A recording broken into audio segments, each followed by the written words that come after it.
name is José Falconi, and I am the curator together with Santiago, who is the artist here. We envisioned this project a while ago, and we are, first of all, delighted that you guys are here. It's the first nice, really legitimate, nice day of the season, and I am very grateful that you guys are sharing it indoors with us. So that's the first thing to say. The second thing is to tell you a little bit about the exhibition, how it came about, and what it came about. I mean, and what exactly do we try to accomplish here? What we are trying to accomplish is basically what you are seeing here, a gathering of the community. We envision a work of art as a platform for the communities and for the public to get together. So this is basically accomplishing it in a wonderful way. Due to the fact that there was a little virus going on for the last couple of years, we couldn't do this a year ago when we were planning to have the show. Obviously, I mean, the situation, even the situation a month and a half was already complicated.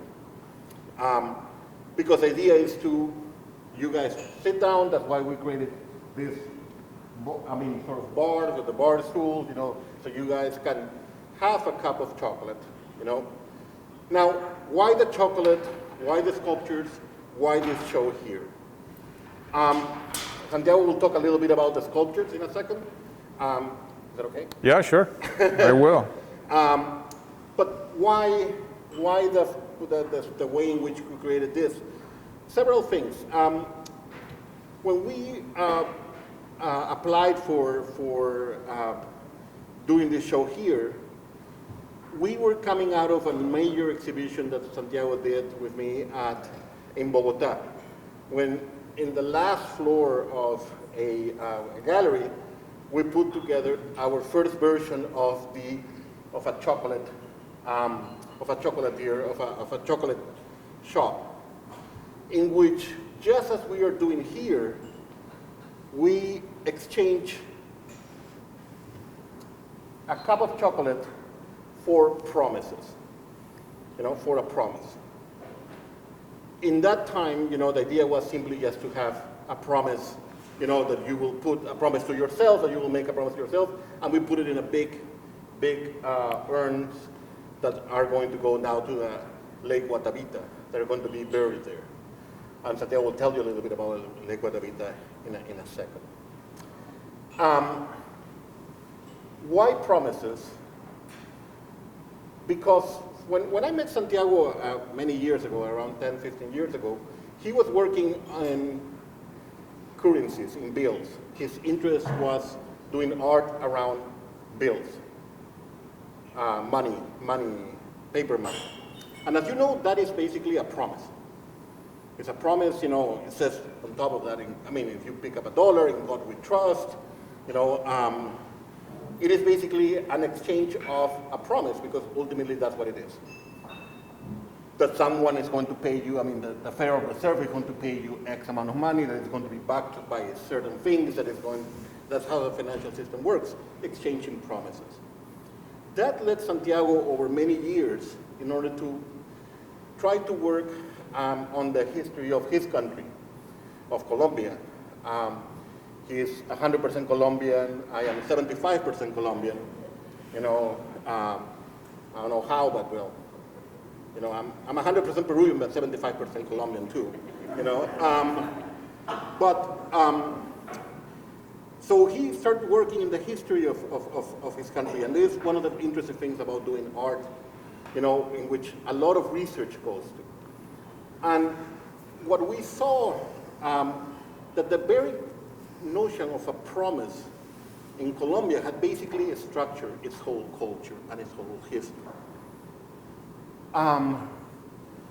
To a large degree, Colombia is a country of rushes, and a rush is basically, deeply, structured by promises. The promise of make oneself rich very fast. The very exploration of the territory of Colombia, or what is now Colombia, was basically driven by gold. And that's why we called it El Dorado. You know, the idea was that there was this incredible place, incredible city called El Dorado, you know, in which everything was made by gold. And the Spanish rushed there, basically in order to hit fortuna, you know, the medieval concept of fortuna, and then become rich by the next day. But what is interesting about the country is that, you know, you had different types of rushes all over, the last basically 500 years. After gold came quinine, which made an incredible comeback a couple of years ago by the president of the United States talking about, like, you know, that there will be a magical solution for COVID. You know, remember? Hydro something quinine. I don't remember the name of what it was exactly. But again, this was also a rush. Then in the 19th century, you had rubber. Then in the early 20th century, the first part of the 20th century, you had emeralds. And at the end of the 20th century, beginning of the 21st, probably until now, you got golden magical powder, cocaine, you know, another one, you know. So again, the idea is all of these commodities work with a very particular promise. You can hit it big in one day. You can make a lot of money, you know. So that is structured to some degree, you know, you can read the history of Colombia in that way. And Santiago will talk a little bit about the sculpture because some of them have to do with that, that notion of promise. A soccer ball, for example, for Colombian is the promise that you can become a really good soccer player and get out of poverty. While just everywhere in Latin America, the promise of modernity and the promise of efficient and equitable and good state has collapsed. You know, it's a constant promise that has never been paid. You know, it continuously gets renewed and it continually fails. You know, so that is basically what we have been working, and that's what the show is about, and that's why we call it Bittersweet. You know, to a large degree, that's that. That's why we have, you know, and that's why we ask you guys, maintaining the notion of promises, for you to write your promise. The museum has a way of exchanging, you know, a cup for, you know, a small amount of impact. For the show, for us, it's important for you to write your promise. The idea is you get a cup of chocolate, but you write the promise that you're going to make to the city of Somerville, and you're going to make it public. You know, it's there. It's going to be you're going to put it there as some sort of ledger of all the promises that the people from Somerville are making to their own city. We wanted to actually trade the cup of chocolate for 30 minutes of your time, but, you know, unfortunately, COVID did not allow us to do that, you know, because the idea was to have a bunch of people, you know, doing different things for 30 minutes in the exchange of the cup, in the exchange of the cup of chocolate, for the cup of chocolate. So that is more or less what we have here. Our idea is for this space to be an immersive space. We build this, I think, portico, you know, a free portico structure that is an intervention into this, like, you know, it looks like it's made out of guadua from El Quindío, from Colombia. And again, it's a way of intervening this very New England architecture with a little bit of, you know, the clearing of the sensation of a small clearing of guadua forest, what a guadua forest looks like, which is like big bamboo, you know, big thick bamboo. And then we are having here with the sculptures, you know, with the different sculptures that represent, as I say, different dreams and different promises, you know, that in that in the Colombian unconscious, quote unquote, are tied to the idea of hitting it big. Our idea also is that if you vote, if the Somervillians, I don't know what to call them, maybe vote for a place, a building that you think, will be very interesting to also do on chocolate. So in the next iteration of the future, of the next time we make this, the idea is to keep accruing promises, but we will be able to have a sculpture of a place in Somerville, also done in chocolate. And that's how we will continue going that way. So I will leave Santiago to say a few words, and then we have questions for us. We'll be very happy to entertain. Santiago. Well, thank you for being here. It's really an honor. It's been a pleasure working with everybody at Somerville, everyone at the museum. We're working with Jose, like he said, for over 10 years in this project that started off basically trying to understand why certain things have a certain value. Like how do we build the notion of value and how we come to agree on it, or to a certain degree agree on what things value or what things are so valuable, and I guess the best way for me to explain my what's the word, this thing that you can't get out of your mind, like trying to think of this predicament, comes from something I read about one of the explorers that came with Christopher Columbus. They come across an Indian boat that has like el cacique, like the chief of that specific tribe, and they're wearing certain golden, amulets and things that they have with them. And of course, once they come across these conquistadors, like this, UFOs, kind of, like aliens, they're completely paralyzed. And the description of this explorer that comes with Christopher Columbus is that they come to them and they simply start taking away all of their golden artifacts, and they're not even hesitant to just let them take them.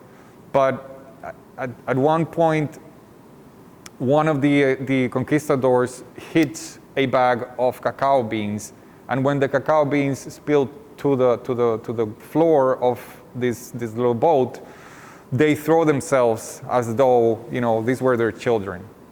And of course, the conquistador is like perplexed that they would give so much about some beans that they didn't know what they were, but they wouldn't have an issue with the gold being taken away from them.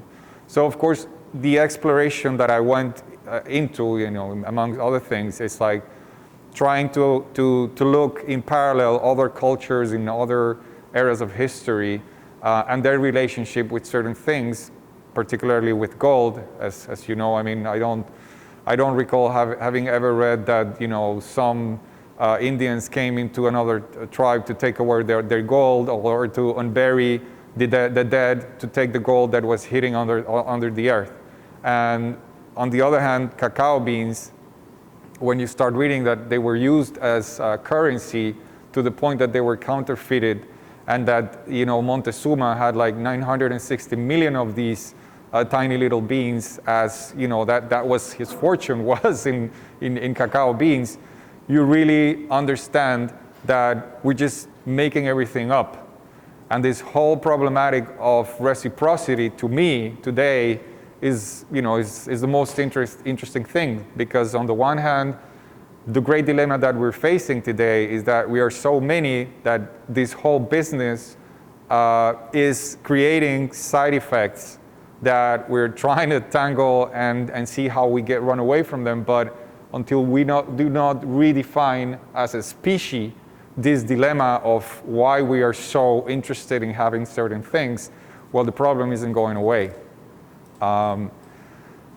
So I want to talk specifically about some of the things that you see here, because I don't want to make this too long. This bamboo or guadua, as we call it in Spanish, comes from the farm in Colombia where my family grows cacao. So there's also this connection, personal connection with it, a connection with it. And the chocolate, well, most of the chocolate I use for these works comes from Taza, which is a chocolate company, as you know.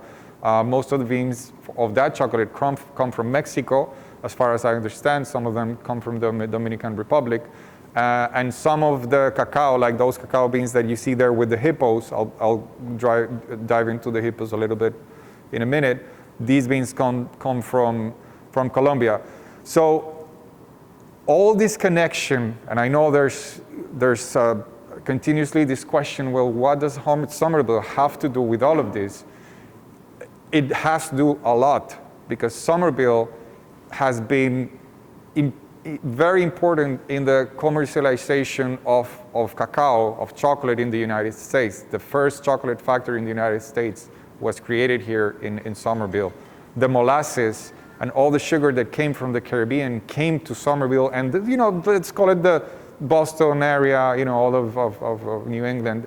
This was very important in that trade, to the extent that a gentleman by the last name Jackson, I recently found out, traded slaves in Barbados, between Barbados and Guyana, for cacao for his chocolate factory here in Somerville.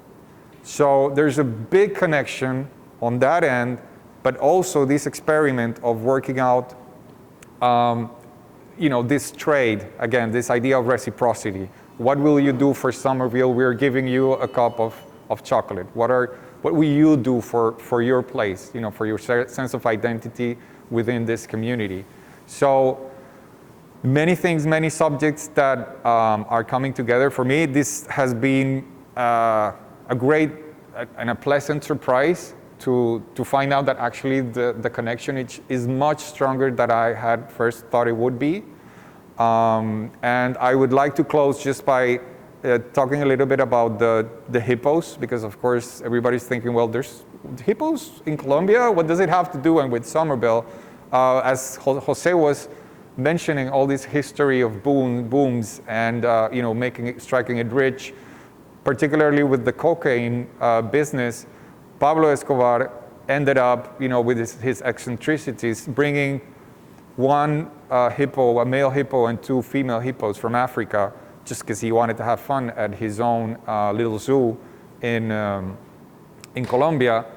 As a child, later, the government took away the zoo from Pablo Escobar. I got to visit the zoo when there were still only like 5 hippos. And I got to see the hippos. And I'd never seen, I had never been out of Colombia. So to me, I have a vivid memory of that moment. Well, these hippos, of course, nobody took much notice of what they were doing and where they were going. And today we have over 100 hippos roaming freely throughout Colombia. And it is a big, big problem. There's a big debate about it. What do we do with them? Do we, execute them? Do we control them? How can we control that they don't reproduce? But as you can imagine, taking care of a hippo is not exactly like, taking your dog to the park. So again, talking about these side effects of, what comes when you want to make money fast, and the eccentricities that come with it has created a major problem, and that's just, of course, one of them.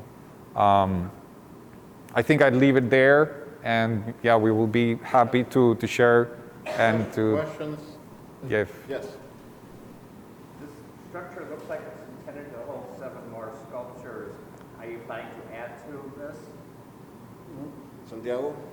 To add more sculptures? It looks like it's intended to have 7 more sculptures. Well, I wish. It's very time-consuming and demanding to make the sculptures, and then gilding them. Right. Some of the people that are here, helped us out a little bit with that part, and yeah, you will know that it was really tricky. Actually, these rocks that you see here come from Muso, which is the emerald region in Colombia, and these are actually emeralds. Of course, they're low value, so don't get too greedy. Don't get ideas. And this is pyrite, which is fool's gold, as many of you will know. I wish we could have made even more sculptures, but the time we had on our hands, because the sculptures were produced here. We didn't bring them already produced. There are So none that were lost, right? No.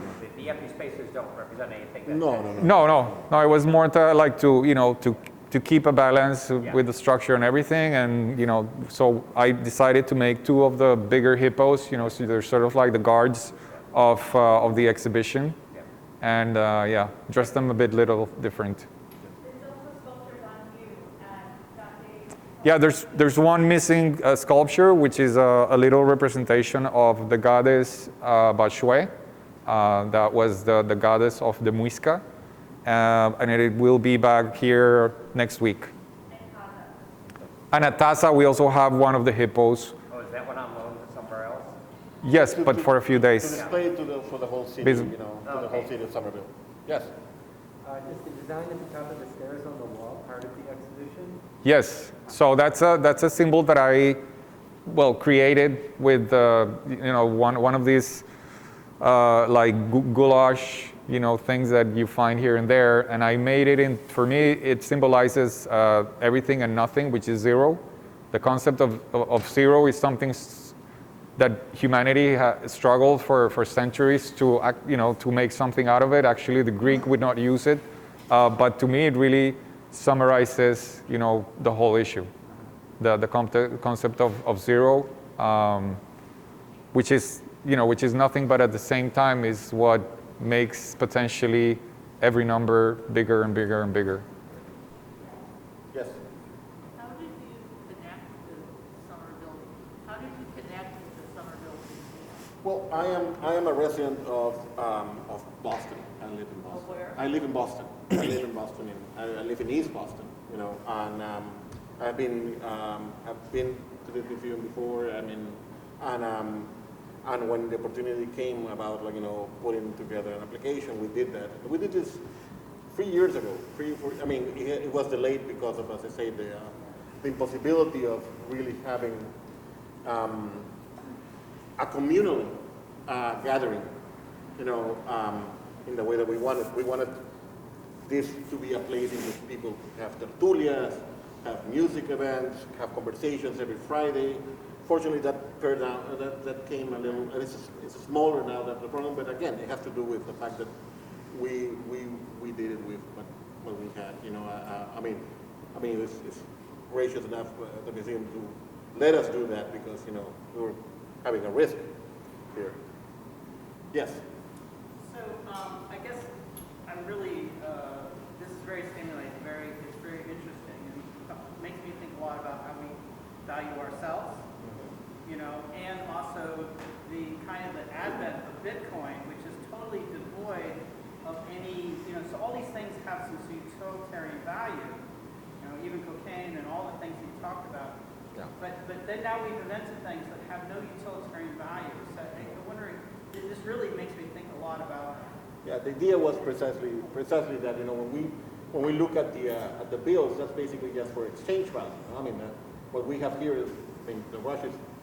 When you have a commodity, it's for use value, but the other one is used in order to basically circulate whatever commodity, and yet Bitcoin is another way of adding to that, and another way of adding, another way of circulating capital. Whether it will work, it will not work, who knows, but again, all is based on a promise. All what you exchange are promises, When you pay to someone and someone gives you back your change, that's one promise against another one, of X amount of money they're going to do. So that sort of fragility at the very bottom of the whole structure is something that is particularly interesting, to understand. And we live surrounded by it. And that's why, to some degree, our idea of this whole structure that envelops the space with that fragility is something that we do with the architectural part. And the chocolate, if I might add, also gives that, right? Because you see the objects, they're so beautiful, but then the first thing you are concerned about is how long would it last? What happens if it falls under the sun and it melts and it's going to lose its value? So now you're hesitant about its value, right? I was curious as to what becomes of these exhibits when you guys are done? Well, it's it's a little problem I have to deal with because yeah, to preserve the sculptures. I mean, the hippo you see there, that's José's. You know, it's his pet, but he's had it for 4 or 5 years. 5 years, you know, and it has not. I mean, I preserve it in a particular environment, you know, and Yeah. a case, and at a plexi case, you know, and it is, you see, a little bit wider, you know, I mean, than the other ones. And you said it's for sale? Did you say it's for sale? No, I didn't. Oh, I thought you said it was for sale. No.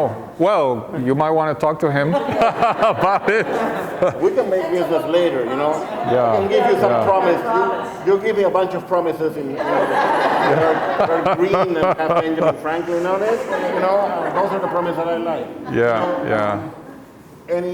Yes. Santiago, I was curious to know, as a medium chocolate, it's probably really hard to work with. So, and there are a lot of details in a lot of the stuff. So, do you use a mold? Yeah, a mold.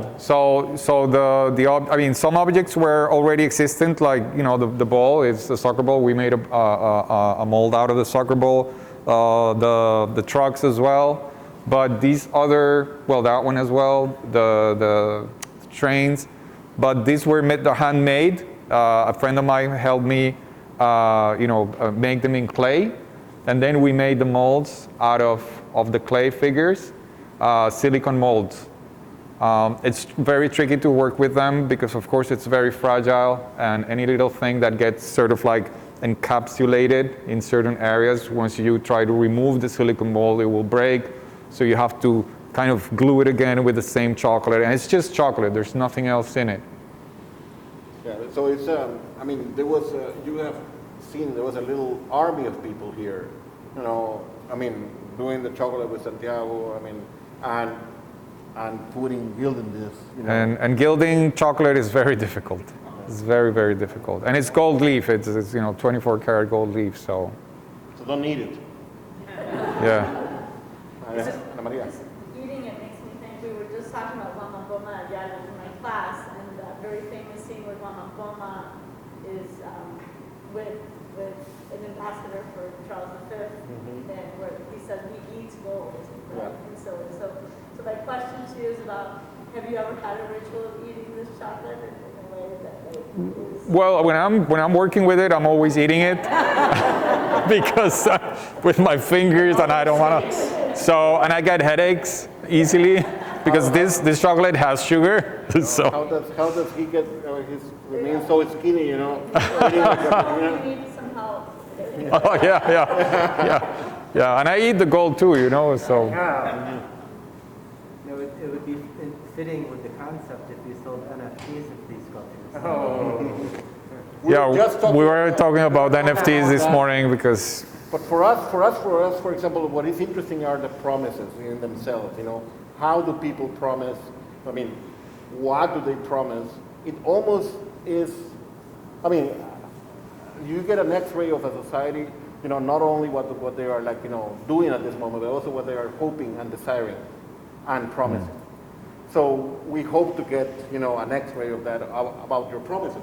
What are the promises you make to your city?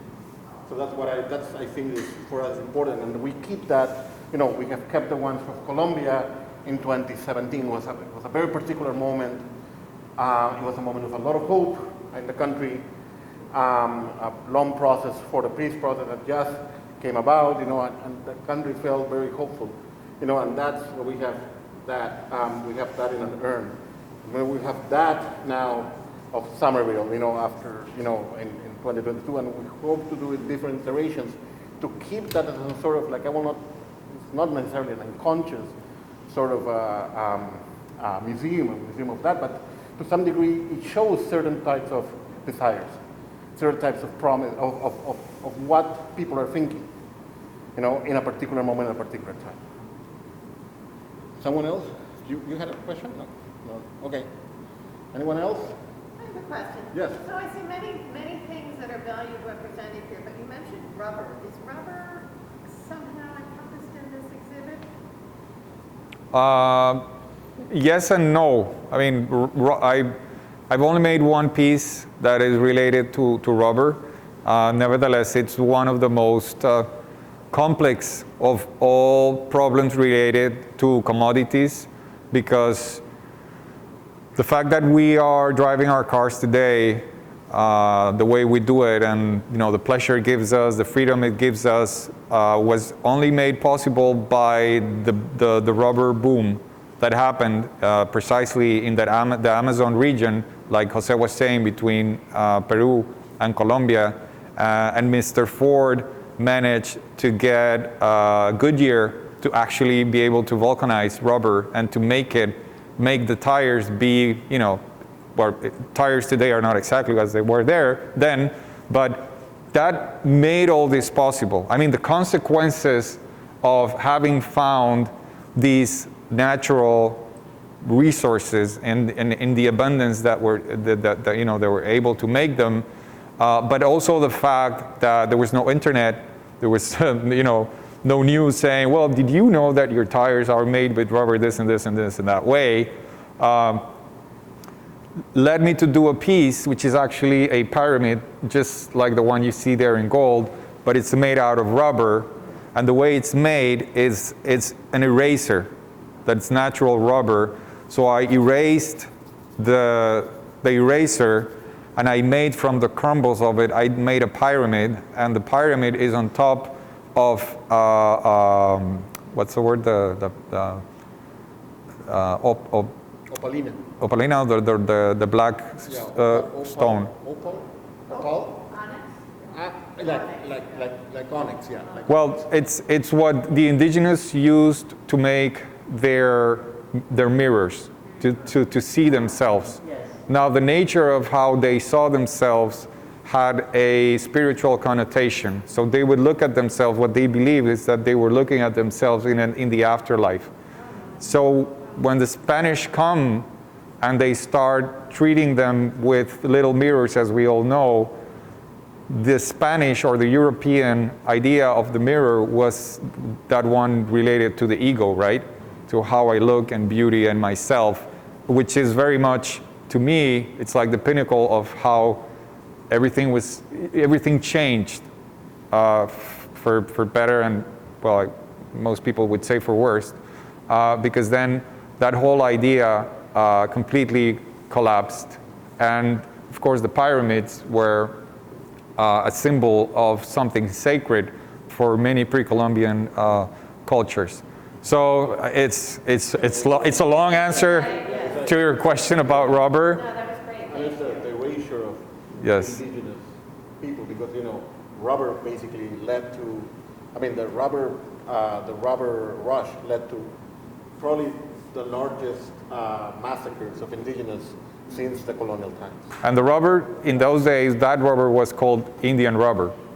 But it was called Indian rubber precisely like Jose was saying, because the Indians were literally erased at a terrible pace. Yeah. And that also, of course, brings all the connection from the commodity trade to the United States, to my experience as a Colombian living already for 10 years here, and to trying to understand how these dynamics happened to be then and what is happening today, and what the promises speak about the future. And everybody's wondering, like, how are we going to rebuild this way of going about life for the future? And of course the big decisions are made here, right? Or in Europe, but the countries that move the economy, which is a global economy,